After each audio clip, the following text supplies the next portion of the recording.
मे महिन्यात उकाडा वाढणार, राज्यात उष्णतेची लाट, त्यानंतर अवकाळी पावसाची शक्यता। मुंबईसह राज्यात आठवडाभर उष्णतेच्या झळा पाहायला मिळणार आहेत। त्यानंतर पुढील आठवड्यात अवकाळी पावसाची शक्यता वर्तवण्यात आली आहे।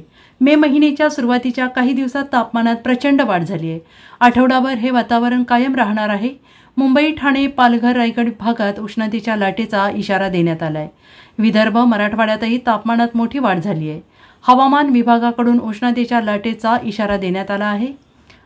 IMDने वर्तवलेल्या अंदाजानुसार मे महिन्याच्या देशात अनेक भागांमध्ये तीव्र उष्णता पाहायला मिळणार आहे। दीर्घकाळ उष्णतेची लाट येण्याचा इशारा हवामान विभागाने दिला आहे। पूर्व भारतात 5 मे पर्यंत आणि दक्षिण द्वीपकल्पीय भारतात 6 मे पर्यंत उष्णतेची लाट कायम राहण्याची शक्यता आहे। त्यानंतर उन्हाची तीव्रता कमी होईल असा अंदाज आहे। 5 आणि 6 मे रोजी ईशान्य भारतात गडगडाटी, वादळ आणि सोसाट्याच्या वाऱ्यासह मुसळधार ते अतिमुसळधार पाऊस पडण्याची शक्यता आहे। Bureau report, SBN Marathi, Mumbai.